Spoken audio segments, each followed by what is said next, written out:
Hugh Freeze continues to recruit his tail off. Several Bama and Georgia commits.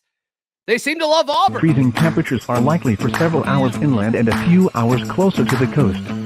Yes.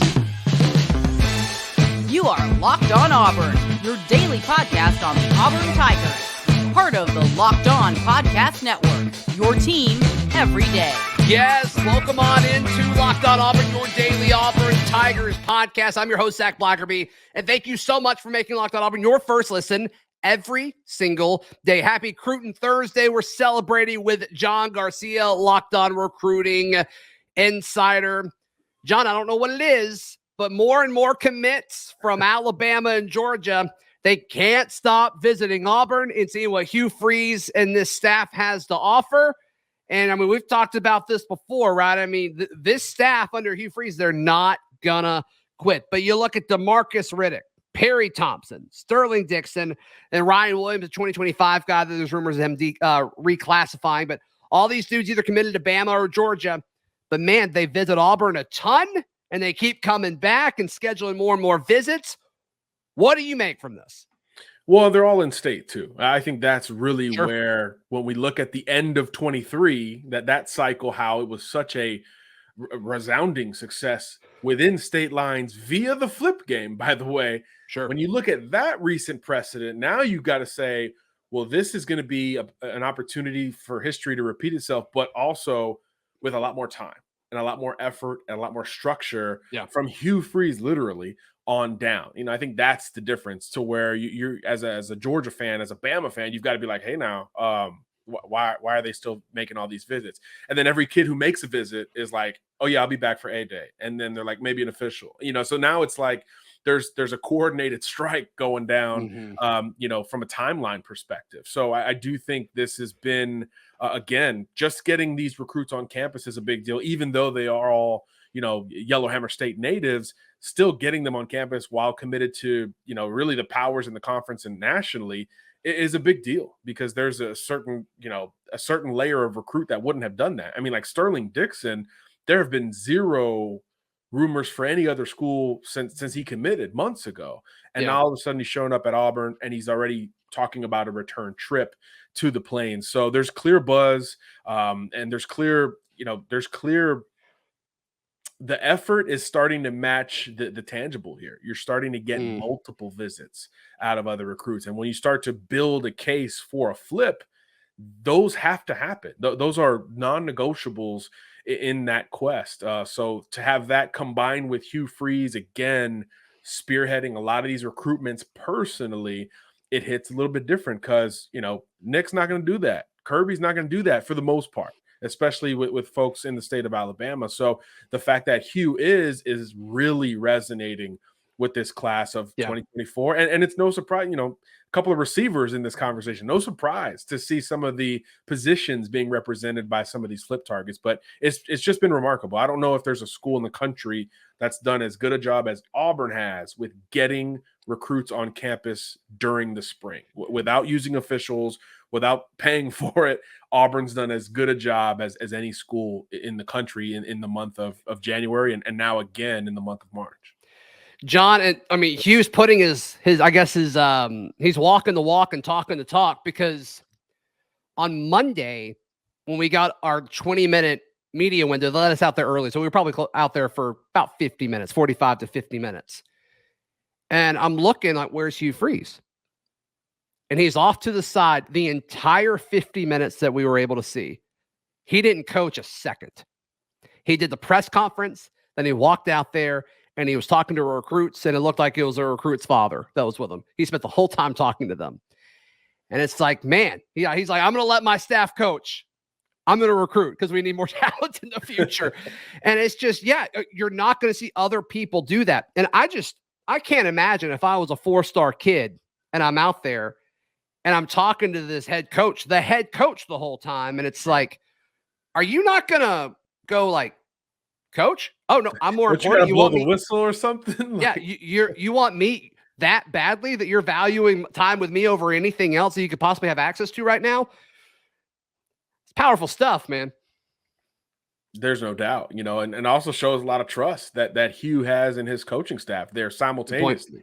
Good point. So when it's the opposite and the positional coach is now sitting with these recruits, they could say, that power that they might have is to a bit of a higher degree, at least in theory, at Auburn versus some other places. So I think that can almost create its own cachet with certain recruits at certain positions. But look, when the head honcho is sitting down with you while he is trying to figure out his own roster in his first spring, I mean, that's a pretty big deal. That is, again, like you said, it can't be overstated.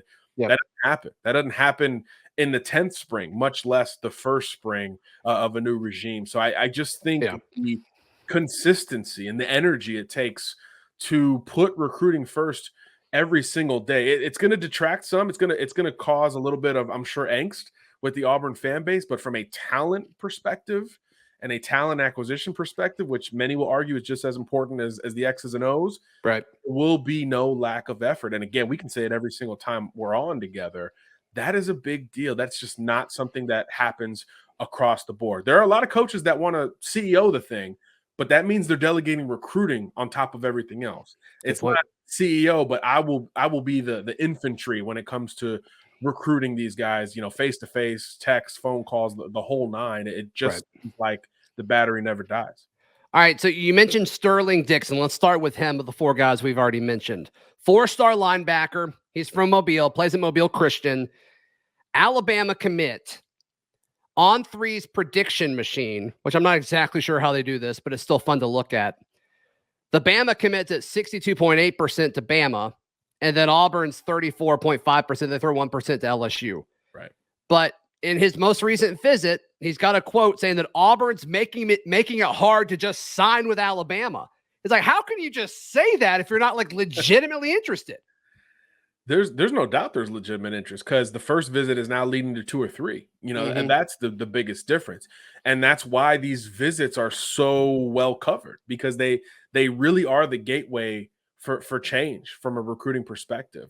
And look, before Sterling picked Bama a couple months ago, LSU was the other school that was kind of getting the sneaky buzz. It was like, hey, if he doesn't go to Bama, watch out for LSU, maybe Georgia. There was no mention of Auburn in December and in January. But now here's Auburn clearly in either pole or even position to Bama or a strong second place in just a couple of months. Again, you can't emphasize that enough, because Sterling Dixon's already talking about having difficulty signing, and it's March.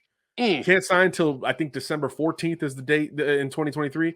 Right. That's a long way to go. That's a long way to go. In state, even for Bama, that's a long way to go. So this is something that is going to be an ongoing storyline. And if it's one thing to pull, away from Brian Kelly and Mike Norvell and some of the coaches that Hugh Freeze has beaten head to head early on, Lane Kiffin certainly, it's different when Kirby and Nick get involved in that regard. And I can't wait to see how close Auburn comes to pulling one or two of these off, and then kind of what happens thereafter, because it's going to be somewhat theater for us who follow recruiting. Yeah, it's going to be great. It's going to be great. All right, the other 3 names that we mentioned, as well as an Auburn big target getting a 5th star.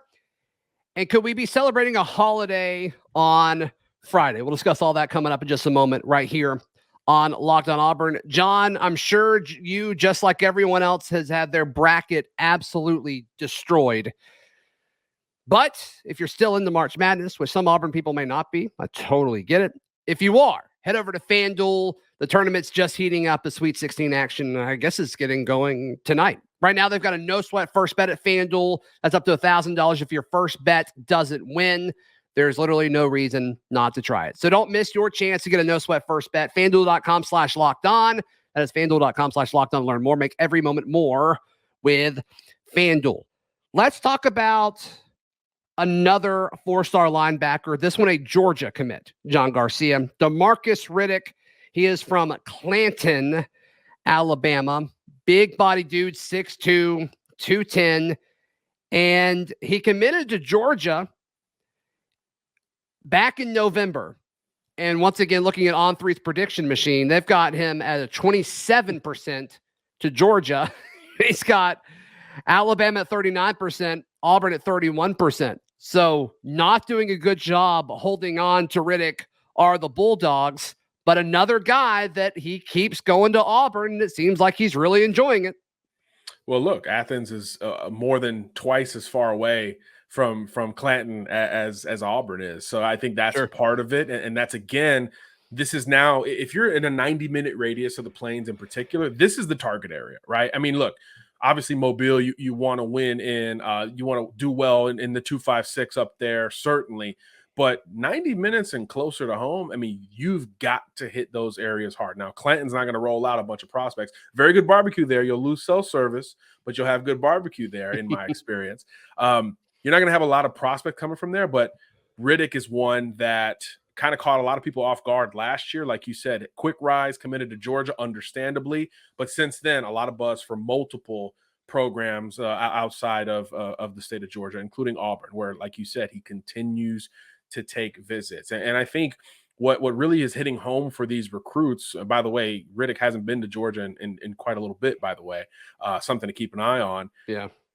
Auburn's getting personal with these recruiting pitches. If the recruit is set on a position or set on versatility, Auburn is like doing the research and following up on some of those notions. So, you know, they've kind of changed their tune with Riddick. And it's like, hey, we want you to specifically be a backside guy, you know, which is kind of more in line with his skill set. So even those little things, and now having to able to see it up close and personal from a roster standpoint with spring practice itself, watching the defensive coaches at work, now you're kind of hitting double whammies. In addition to Hugh Freeze, in addition to the buzz and all the momentum individually, now it's not a blanket strategy is what I'm trying to say horribly here. Not a blanket strategy for Auburn. And I think Riddick is a great example of that. And again, you pull off one of these and it's going to hit a little bit different. And there's just a sense of, if 2, 3, 4, 5 different commits to these two schools keep making visits, one of them's going to flip, right? I mean, it's just, let's just be honest. These are teenagers, highly influenced, they're setting multiple visits. One of them is going to defect, and it's going to be a big deal. Yep. All right, let's move to receivers here.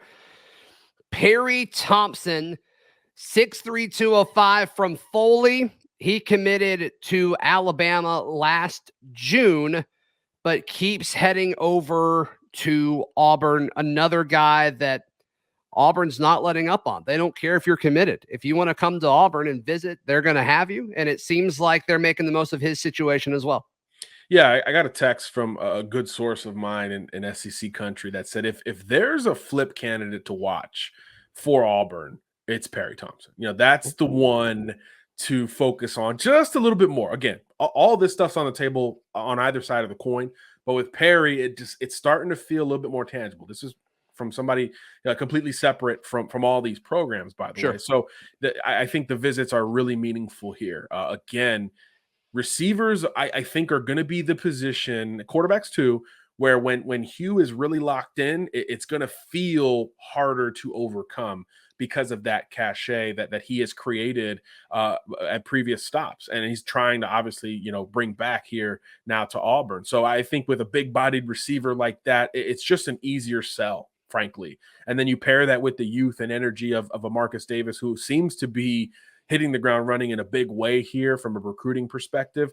All of that is going to come up really positive for the Tigers. And I think when you watch a coach in action, like watching Marcus Davis with these receivers, it's like everyone's on a blank slate, right? Because this is a brand new coaching staff. So you're getting a little bit more intricacy with watching them coach because they're evaluating at the same time. It's not just, hey, I know what this guy does. I know what this guy does. Let's fine tune it. It's like, I'm trying to find out what all y'all can do. So when a recruit sees that, it just feels more open. It's more inviting. It's more fair. It's more level when you potentially get to that school. And I think Perry even slipped in a quote on accident, I think, and said, yeah, when I get there, blah, blah, blah. So this is tangible from his mouth with more visits planned and certainly from some of the buzz I'm hearing elsewhere. Yeah, I mean, he said, I think it was like a week ago. Yeah. Cole Pinkston got him to wrote about this. He was talking to reporters and he said, if I were to go somewhere else, it would be Auburn. It's like, don't answer hypotheticals, guys. What? Why would you say that if you're committed to Bama? And once again, not seriously considering Auburn. So once again, they always say follow the visits, but I mean, these guys are saying some pretty blatant things where it's like, yes, Auburn's a real thing for them. And then the last guy that we're going to talk about today, as far as that's committed elsewhere, Ryan Williams. He's a 2025 guy. John, it seems like there's some smoke that he may be reclassifying or working to reclassify. You may have more information on that than me, but 4-star receiver from Saraland, Alabama, Bama commit, but he talked about it either this weekend or earlier this week about how, like, yes, Auburn is definitely making an impact on him being committed to Alabama. What are you hearing about Ryan Williams? Yeah, well, if there is a reclassification, I think it sounds the alarm a little bit louder for everyone in this recruitment, because folks are talking about Ryan Williams like he is the next big thing. Great receivers in this state. We'll talk Cam Coleman in a second. Perry Thompson just got his 5th star on 24/7 today. But by all indication, Ryan Williams is kind of the guy. Gatorade Player of the Year, state champ, all of those things. So any news in any direction other than Alabama is going to ring loud in this recruitment. And he's another one that's already gotten on campus a couple times. And whether he reclassifies or not, he's got at a minimum 7-8 months of openness until he signs that national letter of intent. And he appreciates the few schools that are continuing to recruit him. I think that's kind of a secondary layer here, because when some kids commit, especially to Bama or Georgia or some of these big time programs, a lot of schools back off. They say, well, we would love to have them, but let's not fight that fight and spend resources and time there if we're fighting uphill. Auburn obviously doesn't care about those notions, and I think that resonates differently with certain recruits. And I know Ryan is one who made a point recently to say, hey, there's only a couple schools talking to me besides Alabama, and Auburn is doing a great job. Another one that Hugh has his fingerprints all over specifically. So this Hugh Freeze, Marcus Davis battery, I think is going to produce pretty darn well by the time this 24 cycle winds down, regardless of Ryan's status in the class of 24. But if he makes that move, obviously you got to start figuring out all those logistics this time of year, because you got to take extra classes and it's a whole mess. But this is the time of year that if you're going to do it, you've got enough time to get it done, even though it's quite rare in the recruiting process. Right. John, you gave away my tease there. So coming up, Cam Coleman is now a 5-star. How does it impact Auburn's recruitment of him?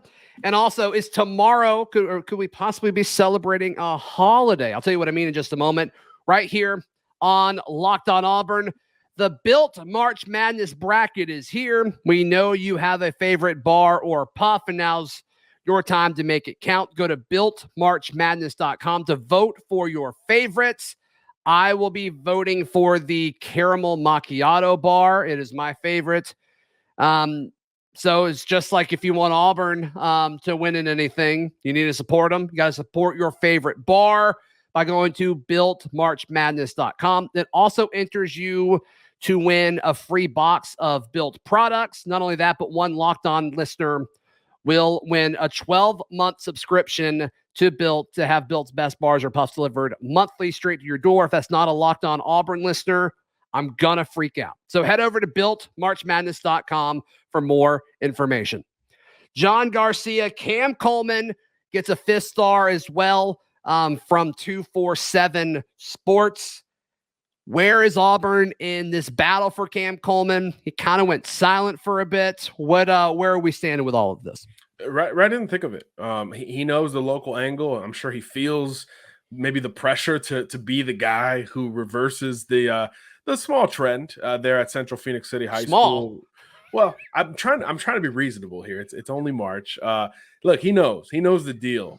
He says distance isn't going to be a big factor in his recruiting process. And look, he's got everybody over after him, right? Look, you just mentioned he's now a 5-star receiver. So everybody in the country is going to at least inquire here. So that could probably slow down the process a little bit. And normally I would probably red flag that relative to the school closest to home. Sure. But Auburn's done such a good job here. Got to get him back on campus. That's kind of the one thing that's taken some time here, but it's right there. He knows that. So I think right now he's doing some due diligence with basically all the other schools on his list, and it's a growing list. So it's just a matter of when he starts cutting down, setting official visits, and maybe elongating the process. But I do think Auburn's going to stay in this race all the way until it ends. And if he does commit elsewhere sooner, even if it's a surprise, I think obviously, we've talked about it all show. Auburn's not going to slow up until the pen meets the paper on signing day with Cam Coleman. He's just too important. He's too close to home, perceptionally. All the things that coaches say don't matter really do matter here, and that's something that Auburn will continue to make tangible with its efforts for Coleman. So they're going to stay in it no matter what. Every time we talk, John, we've got to bring him up.